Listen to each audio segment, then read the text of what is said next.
Let me introduce today's speaker, Mariya. Mariya is a front-end engineer with a keen focus on creating seamless user experiences. After making a sharp career pivot in 2021, she has specialized in PHP, Laravel, and email campaigns. Mariya is also proficient in sweepstake promotions and has gained valuable experience working for a Fortune 500 company. Her commitment to continuous learning and exploration fuels her ability to deliver exceptional results. With a strong emphasis on understanding and enhancing end-user interactions, Mariya is a dynamic and valuable asset to any team or projects she joins. I already had a sneak peek of the content which Mariya will present today, so I am super excited about the session. Mariya, I am handing over to you. Thank you so much, Violina. Thank you for the intro, the amazing intro. So everyone, my name is Mariya. I just want to confirm that I'm sharing the correct screen. You're seeing my slides, correct? Yes. I'm front-end developer and I make a sharp turn in 2020. So as you see, I used to do nails. I used to be in the beauty industry, and something come up in my mind. I just so bored and done with what I used to do. And I decided that I'm gonna challenge myself and I'm gonna do something which is very difficult, and coding is difficult. So I make the sharp turn in 2020. Until now, I'm keep improving, learning, and it's been hard up and down, but I'm gonna share my tips and tricks, how what I learned is being helping me in my projects. So today we're gonna talk about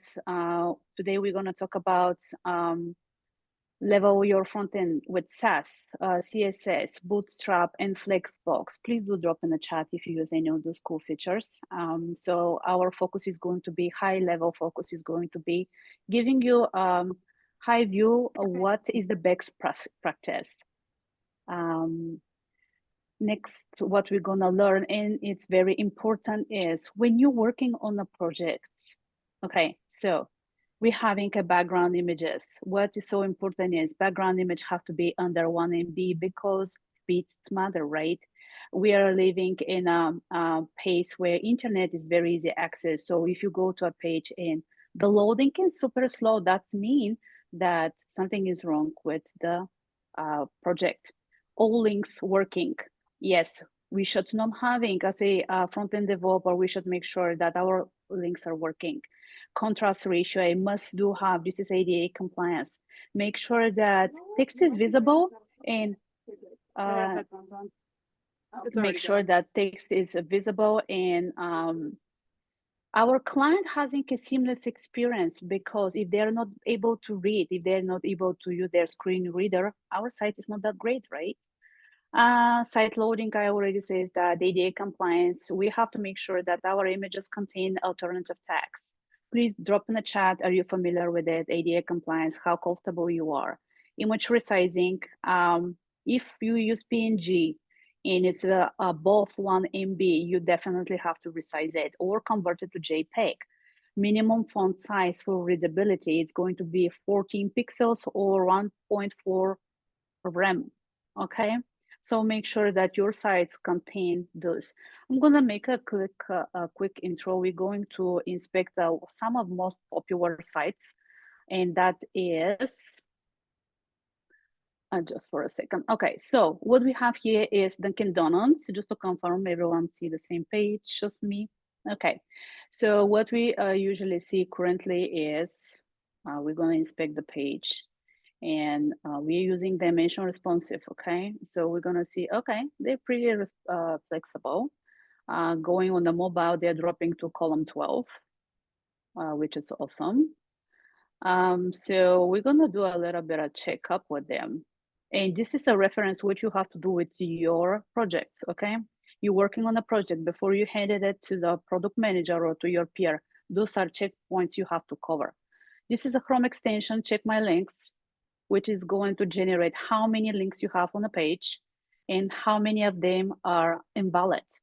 Dunkin' Donuts doing amazing. They're having 57 links and only 1 invalid, okay? This is a very cool extension. Violina gonna share all the links in the chat so you can use it on a daily basis.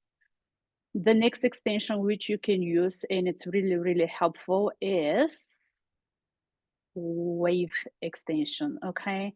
So we having contrast error 11 and 2 errors. This is a detailed explanation. What's this page look like? This is going to be very useful for you if you want to make sure that you're passing ADA compliance, that your site is in a good shape. So I want to see the view details, and basically what we're seeing here is a missing from label, okay? Empty button, and we're having a contrast error 11. This is huge, okay? So if you see here the text, it's almost unreadable, right? I mean, this is impossible. Okay, so this is a very cool feature. Make sure that you go over it. Area. Who can say in the chat what its area stands for? Violina, can you remember what area stands for? So I actually found out this morning, just because I know area, but I didn't know the full sentence. So area is accessible rich internet application.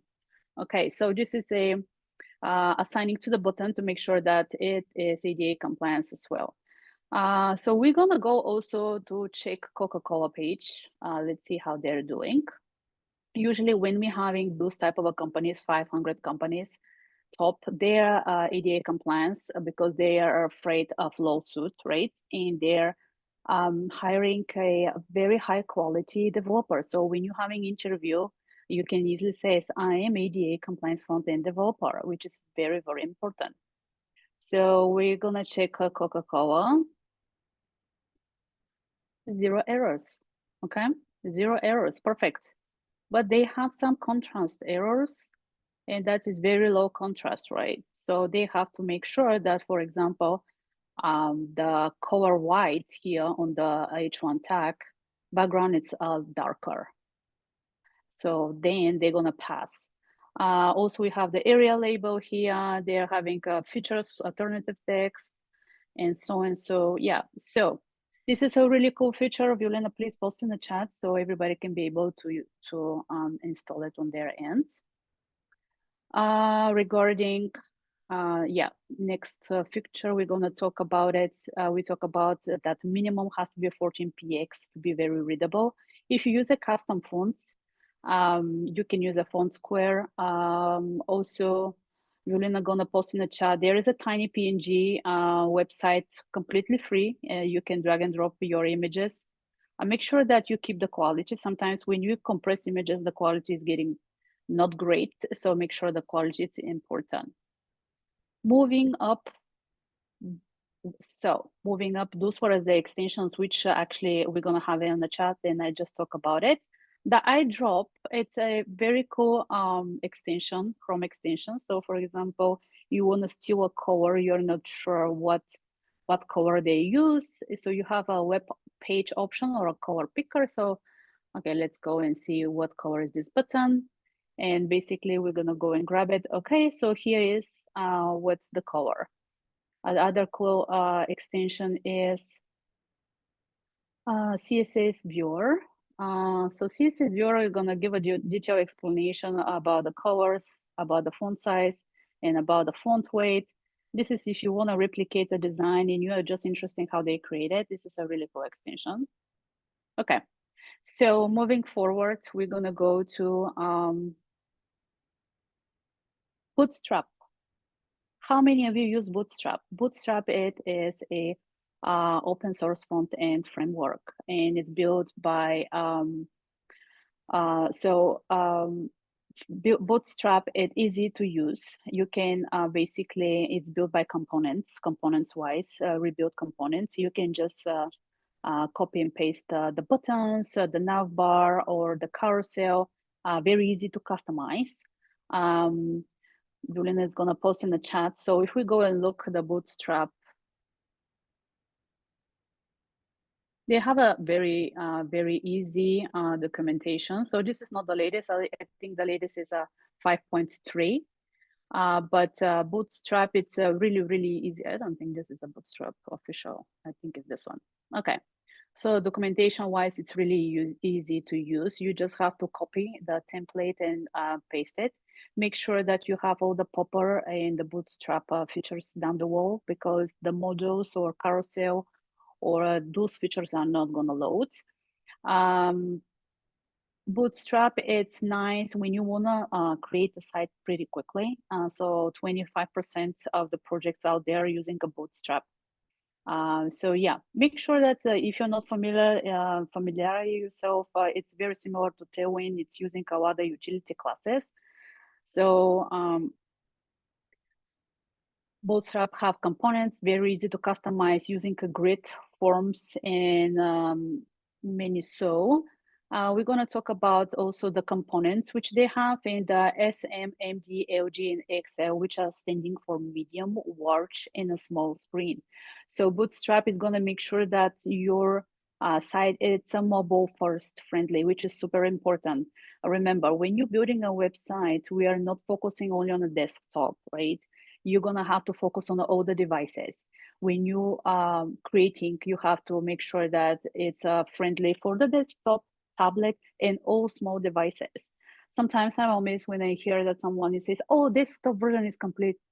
And I'm like, yeah, but the client is paying you for all responsiveness, right? You don't want to lose a client just because your site is not looking good or appealing on any device, right? You got to make sure that it's a friendly on devices. This is going to studio you out and make sure that you're just a top-notch developer, front-end developer. Bootstrap has a utility classes like primary, danger, secondary, and warning. Also, margin top. Those are you can use it on the flow. You don't have to know them right away. You can go to the documentation and learn them. I'm gonna give you a little bit of example. So yeah, so this example basically is gonna show us this is created by Bootstrap. It's really plain, but it's gonna give us an idea. So with what we're working.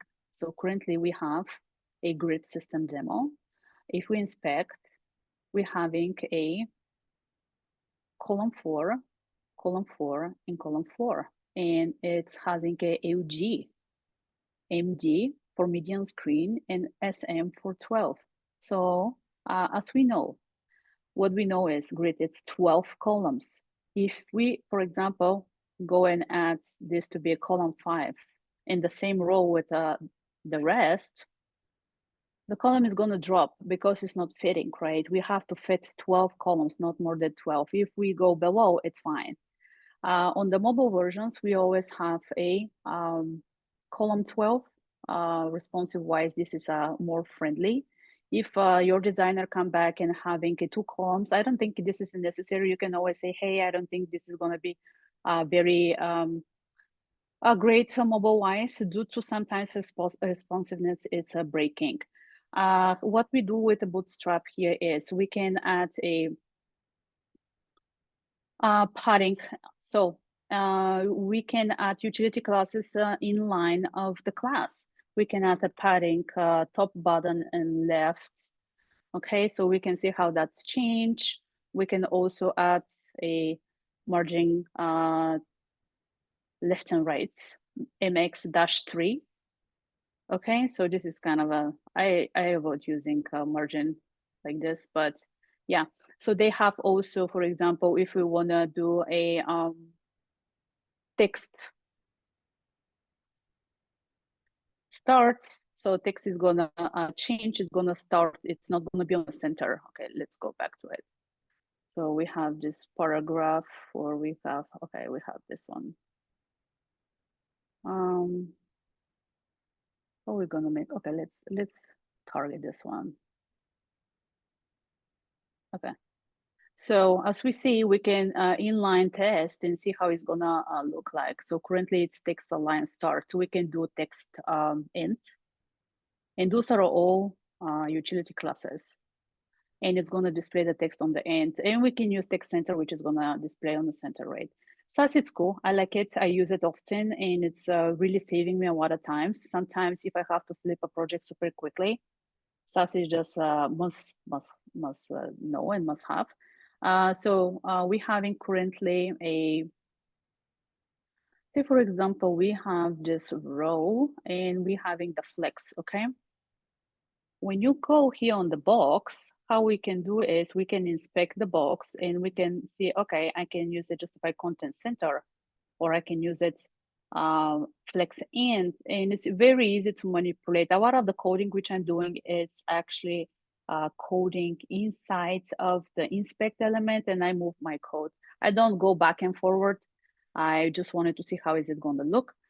But yeah, that's a high level of Bootstrap. Make sure that you learn about the grid system and about the column wise. So you cannot just start at, hey, I decided just to place this column.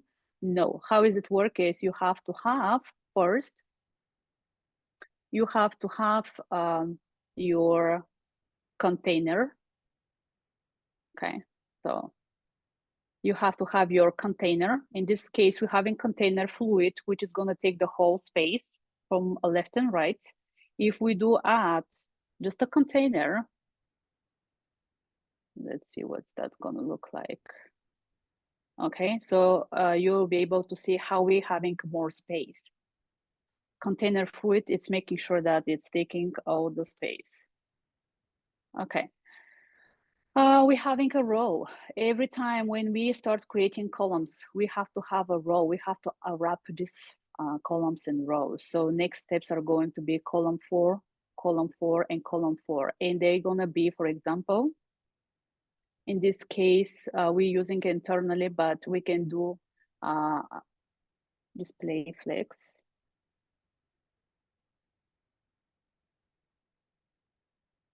Okay. So this is again a utility classes for Bootstrap. You can use content center, content end as dependent. I have a little bit of demo also for this Figma file. So in this case, I'm using I'm deciding that I'm going to use a column 7 or column 3 or 4, and this is going to be nested row inside. And no matter how we're scaling, this have to align the same. So the height have to be the same. This is a little bit tricky, but in order to happen, we are using, again, we are using, just for a second. Okay, so what we're doing here, we are using align items stretch. This is a utility classes for Bootstrap. Yeah, so if you have more questions for Bootstrap, I think it's super easy, very easy to learn, very similar to Tailwind. You just have to add the link in a project and you can good to go to start it. You don't have to use a node package to install. Yeah, any questions regarding Bootstrap, please post in the chat. Anybody work with Sass? Sass is really powerful. Sass is a synthetically awesome style sheet in its pre-compressor scripting language. Basically, if you inspect the elements in your project and you're using Sass, you're not going to be able to see Sass in the project. And due to Sass, it's not understandable for the browser. Sass is being out for and being used for maybe 18 years. And it has a really, really good browser capability. So I'm going to go back again to Dunkin' Donuts. Okay, so what we're seeing here with them is Dunkin' Donuts has what? I'm gonna go to their main page. Dunkin' Donuts has a what are components? They have a cards, they have a header, they have a nav bar, they have a footer. So imagine if you have to create all this code. Also, when you click on a card, it's taking you to another page when it's gonna give you more detail about the drinks. So imagine if you have to create this on a plain CSS and this spaghetti code is starting, and imagine they're assigning someone to help you out and they're starting creating their utility or their custom classes, and everybody start using the import and is getting started overriding and back and forward. This is getting very, very heavy, almost impossible, almost like trying to compare React with vanilla JavaScript, right? So Sass, what Sass is going to do for you is Sass is going to create a partials.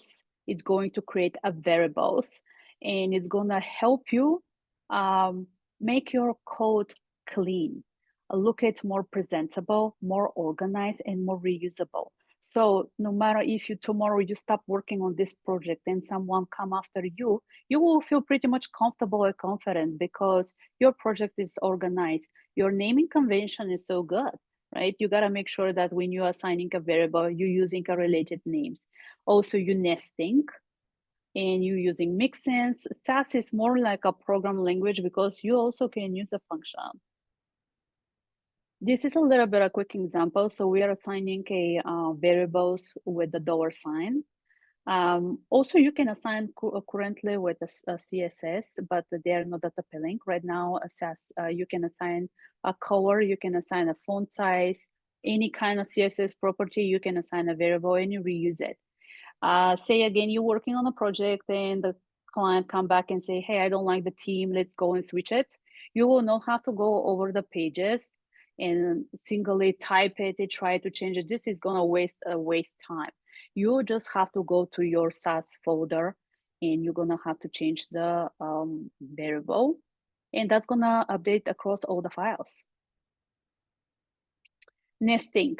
Okay, so in this example here, we're having enough and we're having enough normal CSS flow. So what you're seeing here, repeating nav links, nav attack, UL, and here it's nested. We're using nav once. So nesting, this is a very, I'm gonna say that nesting is the most powerful in Sass. You're gonna keep your code dry and clean, and you're gonna be able to nest it. Of course, sometimes you have to avoid nesting so much, it's getting complicated, but learning on the floor, you're gonna understand the limits. Installation wise, today I'm gonna share with you that I use a Node npm package, but you can also use a Sass extension on VS Code. It's gonna watch your files constantly when they are compiling. And yeah, Violina is gonna post in the chat. I create a few links with documentations if you want to use Sass. But what you can do is preferably install the VS Code extension from the beginning to understand high level how to use it, and then you can install the Node package. I avoid using or install anything globally on my end because I have so many projects. So everybody uses a different dependency, a different version. And say, for example, I'm installing the latest version of Sass, but my other project, it's using, say, 3 years ago version, and that's gonna override a cost issue. I am not gonna force my coworkers to use the same version because I decide that, right? Just make sure that when you install something globally on your computer, on your machine, and you are collaborating, you are not overriding them. Okay, so my demo regarding Sass, I'm just gonna give you a little bit an idea what I've been creating for you. I'm sorry about the sliding. It's really interesting when you have to present and it's starting back and forward. So what I actually create here is we're having a Sass. Those are partials. We're having buttons, we're having colors, font size, fonts, grid, and home. So if you go to the app, we're gonna see that we are linking, we're importing the partials. So you're gonna have many more, right? This is just a very small page. And usually for those type of small pages, I don't use Sass, but I just wanted to give you a little bit of example. And in this point, I create also for the font sizes, I create, so across all the HTML, I'm using 80.25%, and I assign utility classes. So for example, we was having this a huge text on this site, okay? So if, for example, it is 2.5 MB for a desktop, for a mobile version, it's going to be 1.4, for example, right? So you have to add the media queries, and having these utility classes created here and added, for example, it's gonna be more easy. Next cool feature, this is a variable. So this is the variable we are, as I said, we're using a $sign to create it, and you can use it also as utility class. Variables for Sass are amazing and very powerful. The fonts here, we are using Google fonts. Okay, so we are using a Google Fonts. This is the variable, and we are assigning this variable inside of the utility class. So if you're moving forward, you can use the variable or utility is dependent. Again, avoid using a lot of utility class inside of your HTML template because it's getting very heavy or beefy, right? You gotta avoid. We gotta keep it simple. We gotta keep it clean. So today we're gonna npx Sass watch. Okay, so how we're starting with Sass is it's watching for changes, okay? And it's watching from the Sass file, which is here, and the change is gonna appear on CSS. So we don't make a changes in the app.css, okay? This is our outcome after the pre-compiling. So Sass is what we are going to make the changes. We're going to increase the partials independent of the projects, and we're going to store all the Sass files here. And we are using Seiki CSS, not Sass. We're using Seiki CSS, which is using a curly braces. Other approaches without curly braces, but I think it's kind of a messy because you can get lost a little bit where it's closing and what is in. Okay, so that's it for Sass. Sass is really, really, really important to learn how to use it. Never make the changes in app CSS. And here I also have installed the watch Sass. This is extensions.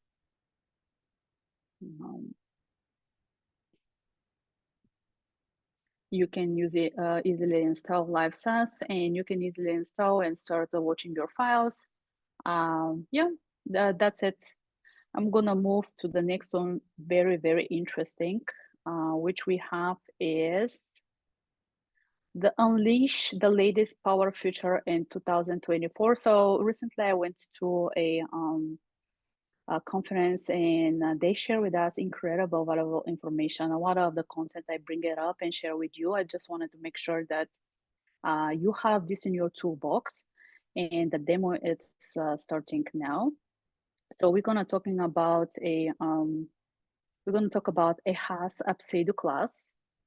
Okay. And what is that to do is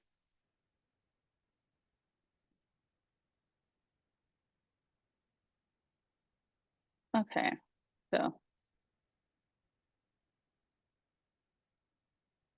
okay, so what did this do is back in the days, say for example, we wanted to have what we currently see is if I remove this image, okay, this design is gonna change. And what is this telling me? This is telling me that something is listening. We're usually having a functional, some type of a logic of JS, but currently we're having a save class as. So it says if the card has an image or a CTA button, it's gonna take this design. Okay, so it's gonna take these properties. In this case, I removed the image. I just wanted to make and show you the difference. Okay, so if we add the image, the class, it's gonna appear. Okay, so we're gonna have the same property. What we actually do is we are manipulating the child, it's manipulating the parent. That is very important to learn. So the next cool feature, which I think it's a really browser capability right now. It's in testing, but I'm pretty sure that it passed and a lot of browsers are start using it. Other cool feature is going to be the form, and is regarding a is. So if we back in the days we needed to have, oh, I love that. If back in the days we have to do a lot of individual styling, for example, input text or email or a password, individually assign the properties. Right now, you can use only is pseudo class, and you can assign the same properties for it. That is very, very cool feature to have it. You can use it also for alert. You can use it for forms or inputs.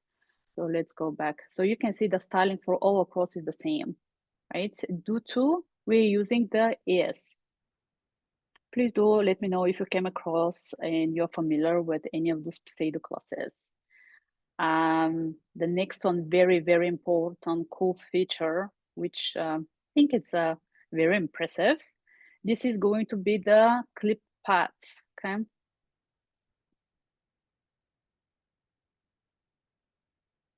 Okay, so clip path, this is a customization.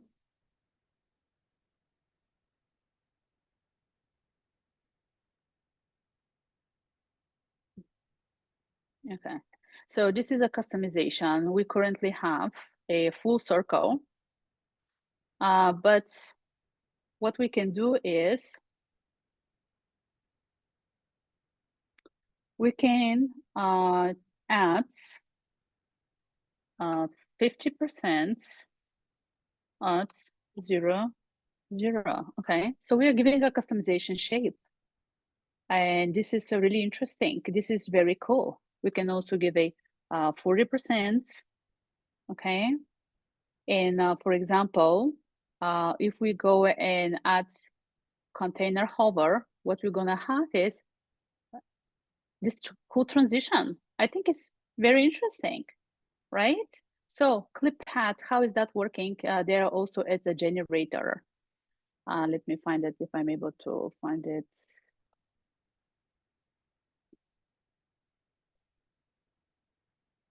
Okay, so what you can do is you can customize the shape. You can create any kind of a shape, or there are already even pre-made ones.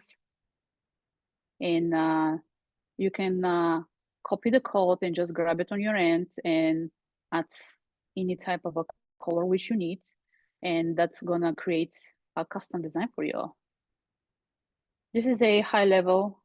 For example, if your designer is very fancy, for sure you can cover him or her, right? You can add any kind of a color, gradients, images inside. You can even crop an image and can customize it. This is super cool. Let me know in the chat if you ever use ClipPad. I think it's super cool. Actually, I don't want to delete it. I want to have it. The next one is going to be, I find really cool. It's going to be a shape. We're going to talk about a little bit of 3D. So, right, looking cool. I like it. I think it's really a powerful and good to understand how does it work, to be able to make the changes. So perspective is what is really giving it the 3D depth. So the shape, we can make a changes on rotate X. Currently, we can do an Y. Okay, we can add a minus 80 degree, or we can do a 200. Yeah, let me know if you want me to post the folder or supply with the codes. I think it's worth to know how to use it. And if you work on your portfolio, it's a pretty cool features to have it. Okay, so this is regarding the iframe. So how many of you are been using embeds iframe from YouTube and they try to add it to the site and it's coming with by default a height and a width, and you're like, what is this? Why I cannot manipulate it on the mobile? Why it's shrinking? So currently there is this new cool feature, aspect ratio, which is also browser capability very well. Aspect ratio 16/9. If back in the days they using padding bottom tricks, currently you can use only aspect ratio, and video image, it's gonna be pretty much very scalable. Okay, you see there is no shrinking, no matter what kind of a viewport you're using. It's pretty much fitting the screen on all kind of devices. I personally love that. I hate when I start customization and adding so many media queries. That's really something bugging me and concerning me when I have to. If something get over complicated, things are not quite right. Okay, so this was the cool feature regarding the video container. The next one is going to be clamp. This is very, very brand new. So clamp, it's important because with clamp, you can manipulate, again, color, brightness, font size. Okay, let's go back. Okay, so we have a container somewhere.